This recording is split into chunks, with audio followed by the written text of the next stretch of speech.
तुमची गुरुपौर्णिमा झाली, आमच्या गुरुपौर्णिमेचं काय? तुमचे पाय नाही धुतले तर पाप बीप लागेल ना मला. गुरु स्पर्श दूर करी दुःखाची सावली, गुरु भेटीसाठी झाली जीवाची काहिली.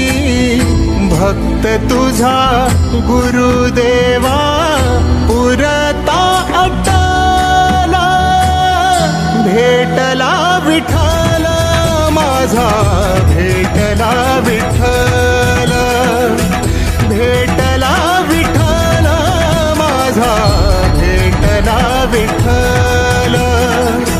गुरु एक तुझी माझा विधाता अचल, गुरु विना सुने सारे विश्व हे सकल. भेटला विठ्ठल माझा, भेटला विठ्ठल, भेटला विठ्ठल माझा, भेटला विठ्ठल. संगतीन ओलांडला अवघड घाट, संगतीन ओलांडला अवघड घाट. चुकलो जिथं मी तिथं दाविली तू वाट, तुझ्यामुळं उमगलो मीच मला थेट. सुख दुःख एकामेका वाटला वाटाला, भेटला विठ्ठल माझा, भेटला विठ्ठल, भेटला विठ्ठल माझा, भेटला विठ्ठल.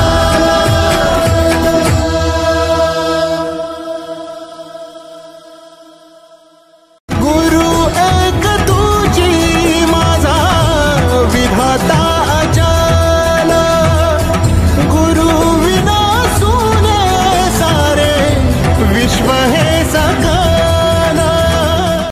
गुरु एक जगीत राहता. संस्कृत मध्ये इतकं सुंदर वचन आहे, हरव रुष्टे गुरुहुत राहता, गुरव रुष्टे न कष्टन. की हरी रुसला तर काळजी करायचं कारण नाही, कारण गुरु आहे आपल्या पाठीशी, पण गुरु रुसला तर मात्र पंचायत आहे. म्हणून गुरु एक जगीत राहता हे खरंय. भूतकाळाचा दुवा आणि भविष्य काळाचा दिवा म्हणजे गुरु.